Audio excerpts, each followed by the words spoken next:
பல்லாவரம் திமுக எம்எல்ஏவின் மகன் வீட்டில் பணிபுரிந்து வந்த பட்டியலின பெண்ணை கொடுமைப்படுத்தி தாக்கியதாக அவர் அளித்த புகாரின் பேரில் வன்கொடுமை தடுப்புச் சட்டம் உள்ளிட்ட 6 பிரிவுகளின் கீழ் எம்எல்ஏவின் மகன் மற்றும் மருமகள் மீது போலீசார் வழக்கு பதிவு செய்தனர்.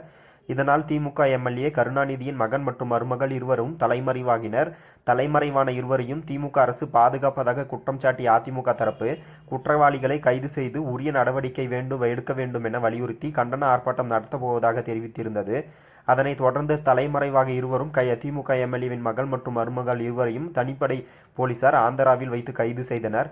தற்போது இருவரும் சென்னை புழல் சிறையில் அடைக்கப்பட்ட நிலையில் அதிமுக சார்பில் அறிவிக்கப்பட்ட கண்டன ஆர்ப்பாட்டம் இன்று தமிழகம் முழுவதும் அனைத்து மாவட்ட தலைநகரங்களிலும் நடைபெற்றது.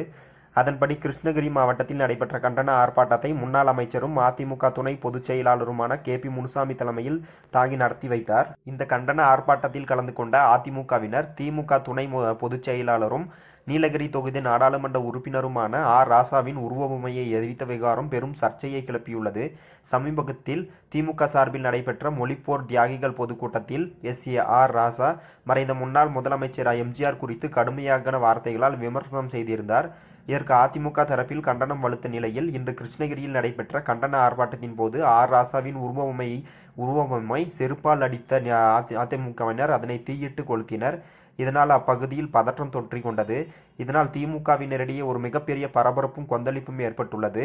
இதனால் அதிமுகவை சேர்ந்த பல்வேறு உறுப்பினர்கள் கைது செய்யப்படலாம் என தெரிவிக்கப்பட்டுள்ளது. திமுகவின் ஒரு முக்கிய தூணாகவும் நாடாளுமன்ற அமைச்சராகவும் இருக்கக்கூடிய ராசாவின் உருவபொம்மை செருப்பால் அடித்து எரிக்கப்பட்டதன் தொடர்பான உங்களது கருத்துக்களை கமெண்ட் செக்ஷனில் தெரிவியுங்கள்.